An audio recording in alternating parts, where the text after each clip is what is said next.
Olá, investidores. Hoje fazer um vídeo um pouco diferente. Vamos falar sobre crises, sobre grandes quedas, claro, sobre o Ibovespa, né, sobre nossas operações, sobre guerras, sobre possíveis guerras e por que eu acho tão difícil ter uma grande guerra aí no mundo.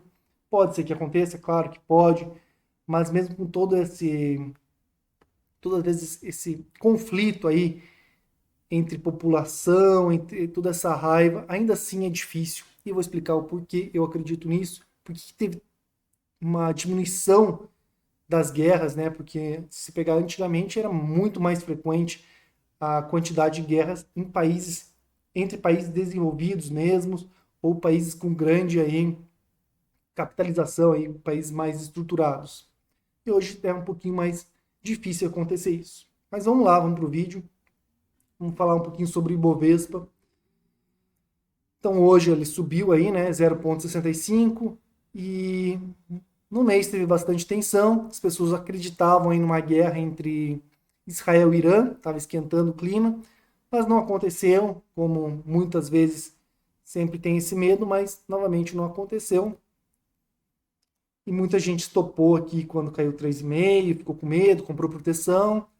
E, claro, proteção sempre é bom, mas às vezes acabou comprando uma proteção curta e já perdeu o dinheiro, já virou pó, né? Então você tem que fazer operações aí estratégicas, claro que você tem que ter seu hedge, mas é um hedge aí contínuo que você vai aí fazendo e caso caia, no meu caso, se cair muito ali, cair 30%, 35%, eu vou perder um dinheiro, mas eu toquei, perder 15%, 20% do meu patrimônio, porque eu usei sempre essas operações para me alavancar cada vez mais. E quando ocorrer a grande queda aí de 30%, se ocorrer, né, talvez daqui 10 anos, 5, 10, talvez um mês, eu não sei, não vejo futuro, mas eu vou estar protegido e vou sofrer, mas não vou sofrer tanto, né? Então vai ter vários stops ali também, muitas operações. Por isso eu tenho sempre um pouquinho mais de put longa do que put vendida. Eu busco isso, ou se não, puts, pelo menos tem uma parte aí, put ITM aí bem longa, mas bem dentro do dinheiro, o que me ajuda muito. Mas a gente pegar aqui o Bovespa, ele cai, você tem que estar preparado aí. Se a gente pegar, se o último ano não caiu muito, ele mais subiu do que caiu, né? Teve uma grande alta aí de 18%, que para mim foi tranquilo. Consegui fazer os hedges, hoje estou muito mais robusto aí, muito mais forte para operar, ainda mais que ficou aí um tempo lateralizado, ele subiu, lateralizou, consegui estruturar muito bem minhas operações. E não teve grande queda não, né?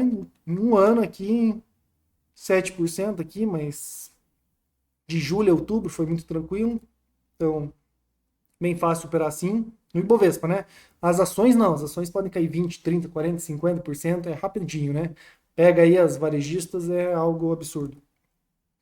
Mas em 5 anos você vê que tem algumas quedas ali que dá uma atenção aí no investimento, mas não pode, mas você tem que ter capacidade aí de manter elas, né? Por exemplo, aqui, ó, 2021 caiu aqui 20, 19, 20%, 21% máximo, aí subiu novamente, você já se alinhou de novo, caiu mais 20, sobe novamente, cai mais um pouco. E claro, aqui uma queda absurda de 2020 que realmente iria machucar muita gente, que aí caiu 43%. Se pega a máxima, que também não teve grande queda, olha. Teve essa aqui, né? Caiu 18%, subiu de novo e aí caiu do 30%, eu acho grande, né? Mas chegou a cair 32%. E essa grande aqui, né? Então teve aí 3 quedas nos últimos 13 anos. Então tá tranquilo. Eu acho que razoavelmente aí se consegue operar, sendo que uma tinha muita volatilidade, então se você tivesse aí, se fosse hoje com as put longas, talvez você conseguiria aí, não essa de 2008, mas a de 2015, 16, com a taxa de juros e tudo mais, eu acho que aí seria tranquilo de fazer os manejos. Então, não vejo tanto problema, né? Eu vejo duas grandes quedas muito problemáticas, nenhuma ocasionada por guerra, né? Claro que eu não peguei o tempo inteiro, né? Peguei aqui 2006, que é o máximo aqui no Bova. Mas a gente antigamente tinha até grandes quedas também, né? Mas crises elas demoram. O pessoal fala cada 7 anos, às vezes mais, às vezes menos. Nunca se sabe, tá? E você tem que estar preparado para elas, para não se machucar muito. Mas também não pode estar tão preparado assim para você ganhar dinheiro. Porque se você está tão preparado assim, você está deixando de ganhar alguma coisa ali. Vamos supor, se eu tivesse 3 vezes mais put longa do que put curta, eu estaria desperdiçando aí um grande potencial de gerar dinheiro e gerar retorno. Então eu não gosto de fazer isso, não gosto de estar muito protegido assim, né? Então eu acho que tem que ter uma proteção normal, e caso venha cair muito, realmente eu perco dinheiro, mas nada significativo aí para o meu médio prazo e longo prazo.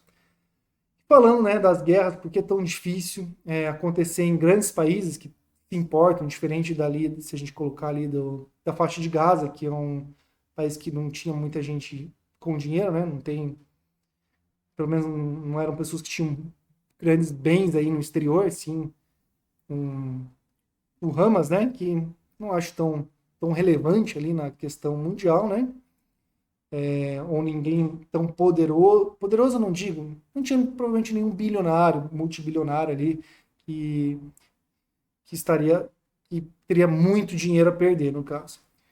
Geralmente é ruim para os negócios, né? Então, se o Irã resolve fazer uma guerra no Israel, é ruim para os negócios. Não para o país, negócios do país. E sim, porque o país, eles são pessoas, né? Muito focado no governo, é o governo que realmente manda, e ele tem muita força. No caso, o governo ele quer ter guerra, ele quer expandir território, ele quer ter mais poder, muitas vezes, né? Ele gosta disso, cada vez mais poder. Até numa guerra ele justifica muita coisa, ele fica muito mais fácil para ele governar numa guerra, porque ele joga lá, ele consegue ser quase um ditador, ou com muito mais força, ele consegue realmente comandar o exército, ele pode prender pessoas que são contra a guerra, ele põe ali o estado de guerra, eu sou todo poderoso. Então, é muito mais fácil, né? Governar assim. Claro que muitas pessoas vão sofrer, vai ter fome, vai ter morte, vai ter doenças, vai ter desastres, vai ter muitas sequelas. Então, é péssimo, né? Para a população em geral é péssimo. A população não enxerga tão bem assim, né? Muita gente gosta, parece que o discurso de ódio ele tá cada vez mais forte nos países, nas pessoas, né? Talvez pelas mídias sociais, principalmente, as pessoas postam alguma coisa, se olhar os comentários, você fica até mal, enjoado, né? Então tem muita raiva de certas classes, de certas crenças, de certos tipos de pessoas, de certas formas de governo, direita, esquerda, rico, pobre, então vários conflitos e que a pessoa até que adoraria ter uma guerra esse tipo de contra esse tipo de país, contra esse tipo de crença, com esse tipo de divergência de pensamento. Mas como é ruim para os negócios, muitos dos governantes, eles são ou apoiados ou eles mesmos são bilionários. E olha o que aconteceu na Rússia. A Rússia, se eles soubessem o que realmente ia acontecer com esses grandes bilionários, eles nunca teriam feito guerra, nunca teriam deixado o Vladimir Putin fazer a guerra. Porque eles perderam iate, eles perderam empresas internacionais que nunca pensaram que iam perder. Então, ou seja, os governos desenvolvidos ali, Europa, Estados Unidos, teve muita consequência não contra a Rússia, mas sim contra pessoas da nacionalidade russa que não eram tão poderosas como as pessoas a pessoa central do governo, que é o Vladimir Putin, mas tinha tem algum poder, os bilionários têm algum poder, eles têm, principalmente por eles estar muito envolvidos com a política. Então eles hoje acabam freando muito, né? Então eles têm muito pro Irã, sei lá, 20, 30 bilionários que tem lá no Irã, vamos supor, não sei, provavelmente iam perder todos os bens aí no exterior, se eles realmente atacassem ali uma base dos Estados Unidos, por exemplo, mesmo sem querer, né? Ou mesmo Israel e tivesse uma grande morte em civis. Então não só o país perderia a população, mas também essas pessoas que queriam fugir com bens do país, porque a maioria não vai querer lutar, né? Eles perderiam muito. Então, acaba tendo muito menos guerra nesses países mais estruturados, onde tem muitas pessoas aí com poder econômico alto, tem uma descentralização de poder, né? Ou seja, se tem bilionários, não está tão centralizado ali puramente no governo o poder. Mesmo na China, China tem muito bilionário, a maioria veio do governo. Tudo bem, a maioria veio do governo, vamos supor. Ainda assim, eles têm muito a perder em recursos financeiros, que é uma forma de poder, já que eles não são o governante central. Então, se acaso, sei lá, a China invadir Taiwan, primeiro que a China não tem nem como se autossustentar, né? Porque precisa muito de petróleo, muito de outros bens ali básicos, né? Commodities para sustentar. E vai ter um entrave, vai ser muito complicado. Mas ainda assim, os bilionários vão perder muito, talvez até tirem aí do poder o governo, né? Porque teria muita coisa a perder pelas formas aí que o governo ia atacar. Ele ia atacar a população que tem aí algum poder de decisão. São os governantes, às vezes não consegue atacar diretamente eles, mas consegue colocar a cúpula ali, que muito ligada ao governo, que são esses bilionários, que eles descentralizam o poder. Então, é uma forma aí de minimizar aí, de ter menos guerra.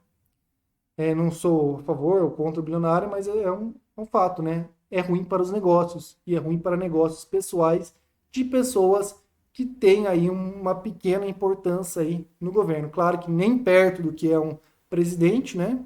Porque o presidente ele tem muito mais poder, mas se juntar 30, 40, tem um equilíbrio ali, né? Então é isso. Eu acho que você tem que estar preparado para uma grande queda, mas também não pode ter tanto medo assim. Você tem que, se acontecer, você perde um pouco, mas você deixar de ganhar, sempre esperando o pior, eu acho algo complicado. Então, no meu caso, sempre operei assim, pô, se eu cair aí 40% bova, talvez eu perca 15, 16, 18, 20%, vai depender ali de como ficar ali minhas put longas, até porque eu tenho praticamente a mesma quantidade de put longa do que put curta vendida. Mas eu tenho call ITM, que vai virar pó, e eu tenho put longa ali, uma parte bem ITM, que mesmo uma grande queda, ela vai ter aí um valor um pouquinho acima das put curtas. Isso aí. Comenta abaixo o que vocês acham. Vocês têm muito medo aí de ter mesmo um pouquinho, de só ter um pouquinho mais de put longa do que put curta vendida? Ou vocês preferem fazer ali o dobro, o triplo de put longa do que put curta vendida? Eu não gosto de ter o dobro de put longa do que put curta vendida. Eu acho um desperdício da potencialidade das put longas. Elas têm um grande poder aí de gerar renda com um risco, mas tem que ser um risco calculado que não vá perder muito dinheiro e que você consiga aí fazer os manejos necessários, a não ser numa grande crise que você vai perder, pode colocar entre 10 a 20% aí do seu patrimônio, mas você recupera rapidamente aí depois fazendo outras operações. Então, bons investimentos e até o próximo vídeo.